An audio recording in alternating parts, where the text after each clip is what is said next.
Hello student, स्वागत है आप सभी का एक बार फिर से हमारे इस लर्निंग प्लेटफॉर्म बीएससी बायो वाला। स्टूडेंट, आज हम लोग एक नए लेक्चर के बारे में पढ़ने वाले हैं जिसका नाम है अमेंडमेंट टू पेटेंट एक्ट 1970। यानी कि प्रीवियस क्लास में मैंने आपको पेटेंट के बारे में बताया कि पेटेंट क्या होता है। ठीक, आज हम उसी पेटेंट के एक नए क्लास के बारे में डिस्कस करेंगे जिसका नाम है अमेंडमेंट टू पेटेंट। यानी कि ये आपके सिलेबस में अलग से पॉइंट दिया गया है कि आप जो पेटेंटिंग कर रहे हैं, जो पेटेंट किए हैं, जो भी चीज़ खोजी है उसके क्या क्या, यानी कि उसके क्या क्या अमेंडमेंट हैं। अमेंडमेंट का मतलब कि उसमें उस पेटेंट में जो कराया गया है उसमें क्या क्या सुधार हुई। ठीक, क्या क्या चीज़ें उस पर बदलाव किया गया वो कहलाता है हमारा अमेंडमेंट। यानी कि जैसे आपने किसी चीज़ को बनाया, ठीक, तो उसका आपको लाइसेंस मिलता है। ठीक, तो उसके प्रति आप क्या करते हैं, कार्य करते हैं। ठीक, उसमें कुछ आपको अधिकार मिलते हैं।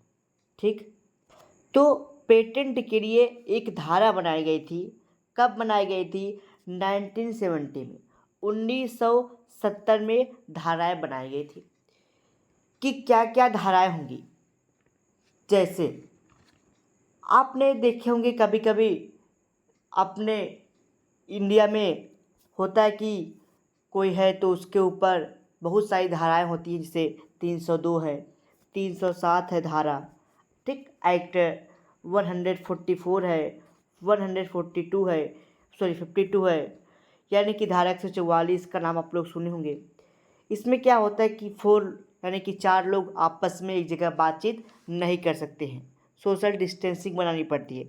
तो ये सब क्या है, गवर्नमेंट की धाराएं हैं। ठीक, यानी कि डॉक्टर भीमराव अंबेडकर ने जो है कि कानून की स्थापना थी, यानी कि कानून बनाया था।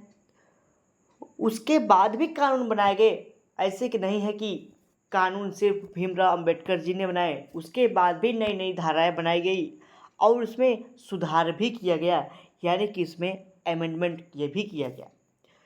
तो इसका मतलब ये है कि 1970 में पेटेंटिंग के लिए जो धाराएं बनाई गई थी, जो नियम कानून बनाए गए थे, उसमें सुधार किए गए। ठीक, यानी कि उसमें कुछ बदलाव किए गए। वो बदलाव क्या क्या किए गए उसी के बारे में समझना अमेंडमेंट टू पेटेंट कहलाता है। ठीक, यानी कि इसमें चार बार अमेंडमेंट हुआ था, यानी कि चार बार 1970 से लेकर के चार बार धाराओं को यानी कि अमेंडमेंट परिवर्तन किया गया पेटेंट के धाराओं में। तो फर्स्ट टाइम 1999 यानी कि 1999 में पेटेंट का जो है कि जो एक्ट थे उसमें सुधार किया गया, अमेंडमेंट किया गया।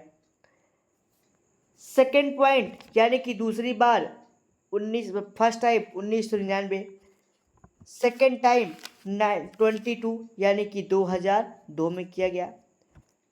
ठीक, थर्ड टाइम यानी कि तीसरी बार 2005 में, और चौथी बार 2004 में अमेंडमेंट में परिवर्तन किया गया, यानी कि पेटेंट के एक्ट में उसकी धाराओं में परिवर्तन किया गया। तो वही बातें आपको समझनी है कि जो अमेंडमेंट किया गया था, जो भी पेटेंट कराने के जो भी सिस्टम थे उसमें क्या क्या, उसके धाराओं में, उसके नियम में क्या क्या सुधार किया गया, वही कहलाता है अमेंडमेंट टू पेटेंट, जो आपके सिलेबस में अलग से पॉइंट दिया गया है।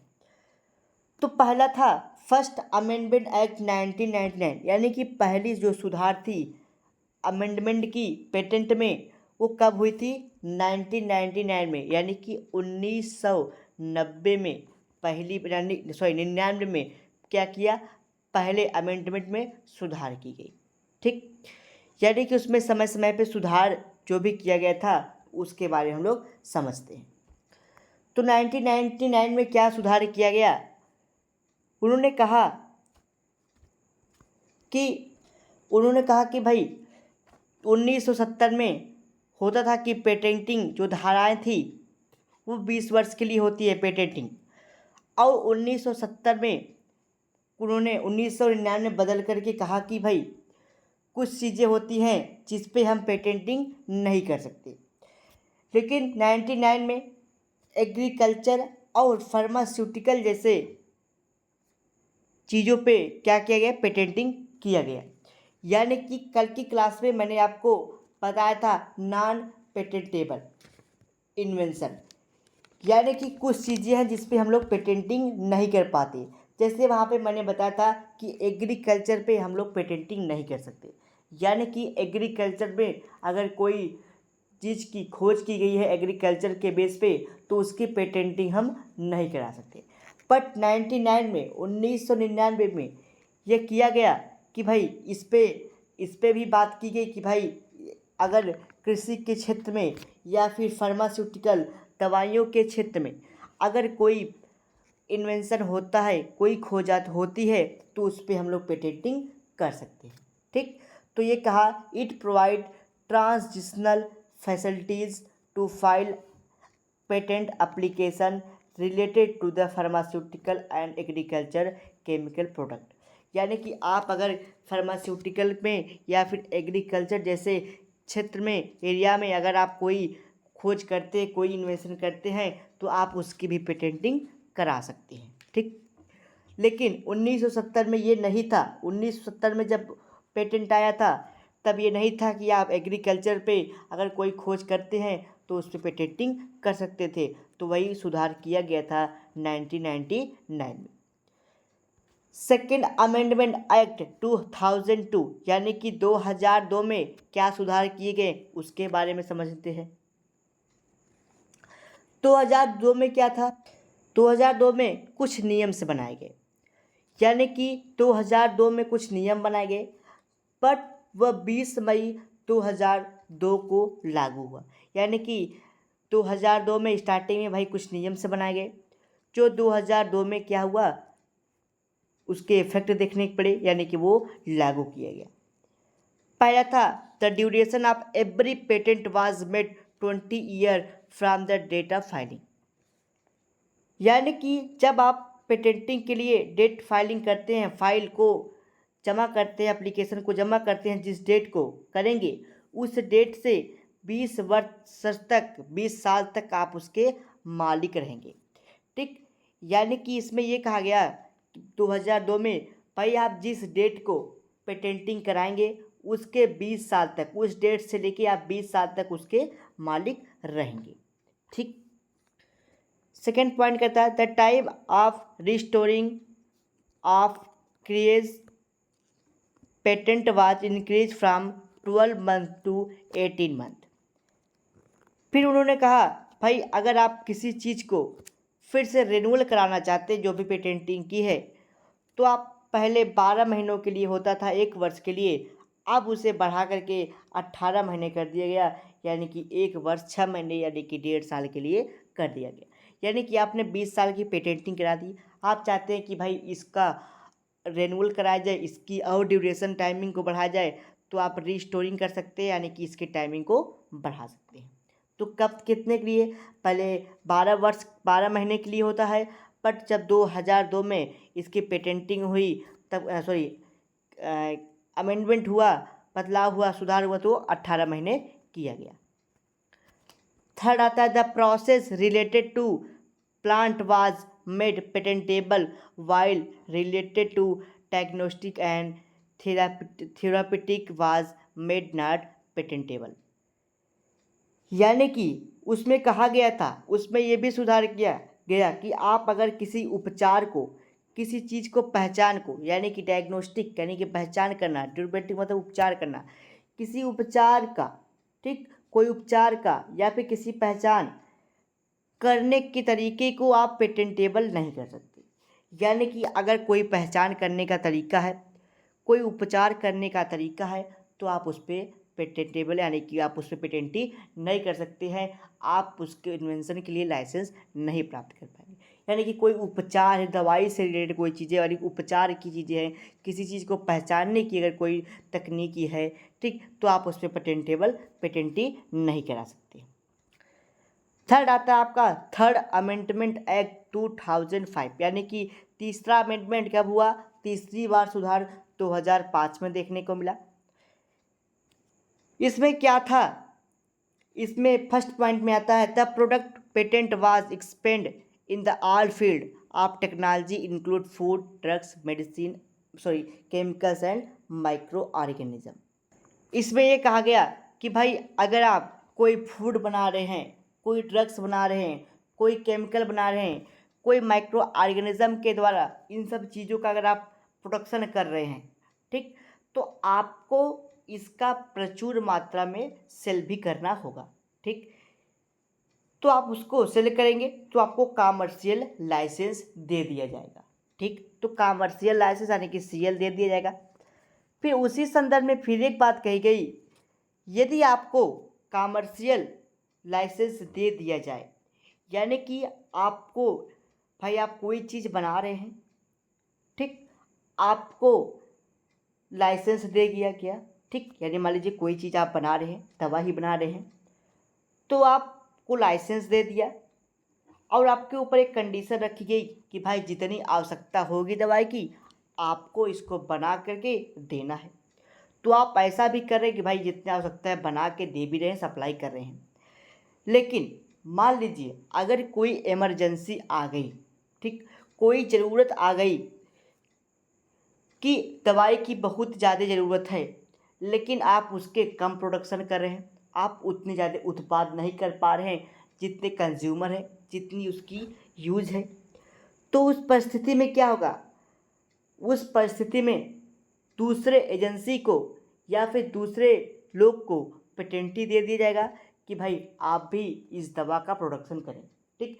क्योंकि भाई जैसे सपोज करिए अभी कोविड-19 की बात करते हैं, कोरोना 2019 की बात करते हैं, तो कोरोना में कुछ दवाइयाँ ऐसी थी जो ज़्यादा उपयोगी थी हेल्थ के लिए, ठीक। तो उसमें क्या हुआ कि भाई ज़्यादा उपयोगी थी, तो उस टाइम इमरजेंसी केस में आप किसी को भी पेटेंटी दे सकते हैं।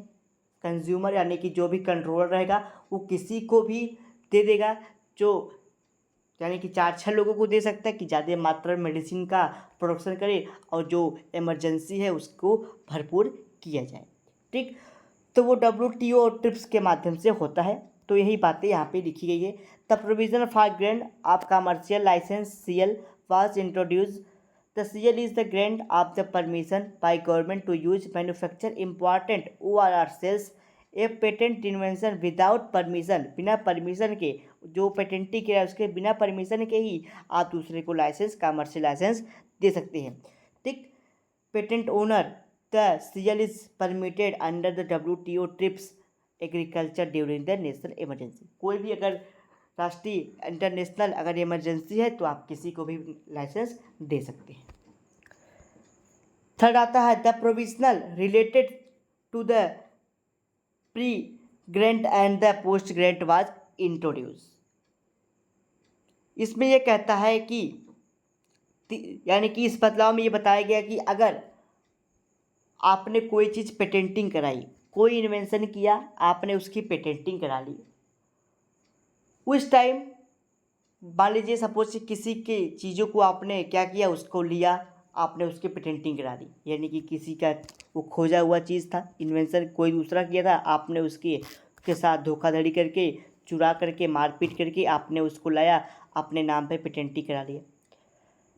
बाद में क्या हुआ कि भाई वो जो जिसका था वो बाद में आया, पेटेंटी होने के बाद, लाइसेंस होने के बाद आया, भाई ये मेरा है, उसने ऑब्जेक्शन कर दिया, तो उस टाइम भी आपके लाइसेंस कैंसिल हो सकते हैं, ठीक। यानी कि उनको लाया जाएगा, भाई वो अपने कुछ हो सकते हैं उसमें कुछ स्पेसिफिक पॉइंट रखे हों जो आपको पता ना हो वो बताएं, तो अगर उन्होंने सही बातें बता दी, तो अगर ऐसी देखा गया कि धोखाधड़ी का सिस्टम मामला है, तो आपका जो भी लाइसेंस है वो कैंसिल हो सकता है। तो तीसरा अमेंडमेंट था कि भाई 2025 में तीसरा किया गया। चौथा कब किया गया? चौथा 2021 में किया गया। स्टूडेंट, अगर आपको वीडियो अच्छा लग रहा हो तो वीडियो को लाइक कर दीजिए, बेल आइकन दबा लीजिए ताकि आपको डेली की डेली नोटिफिकेशन से मिलते रहें, और वीडियो को ज़रूर से शेयर कर दीजिएगा अपने उन मित्रों के साथ, उन फ्रेंड के साथ जो बीएससी सेमेस्टर की तैयारी कर रहे हैं। मैं आशा करता हूँ कि आप लोग ज़रूर शेयर करेंगे और अपने नए नए जो भी आपके क्लासमेट जो भी दोस्त हैं आप उनके साथ शेयर करके साझा करेंगे कि भाई यूट्यूब चैनल से कैसे पढ़ाई की जाए। फोर्थ अमेंडमेंट रूल 2021 यानी कि वो सब एक्ट थे, धाराएं थी, लेकिन ये 2021 में कुछ नियम्स हो गए। ठीक, it is recent amended and include following point यानी कि ये हाल ही में किया गया है। जो धाराएं, जो सभी धाराएं थी, ये धाराएं नहीं, ये रूल्स है जिसके कुछ पॉइंट है जो इस प्रकार से बताए गए हैं। तो पहला समझते हैं, पेटेंट फ्री फ्रॉम एजुकेशन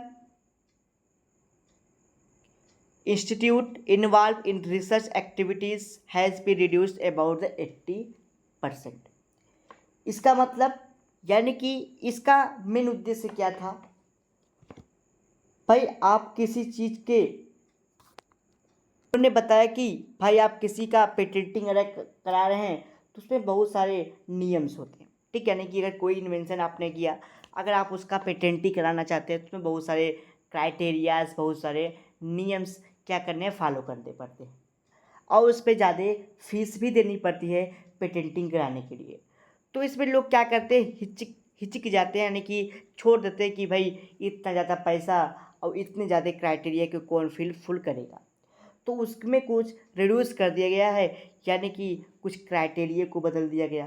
भाई अगर आपका सही इन्वेंशन है तो भाई आप कर सकते हैं। ठीक, और उसमें कुछ रिड्यूस कर दिया गया, यानी कि उसमें अगर ज़्यादा पैसे यानी जो फीस थी, जो फीस लगती है, तो उसको भी रिड्यूस कर दिया गया। कितना किया गया, 80%।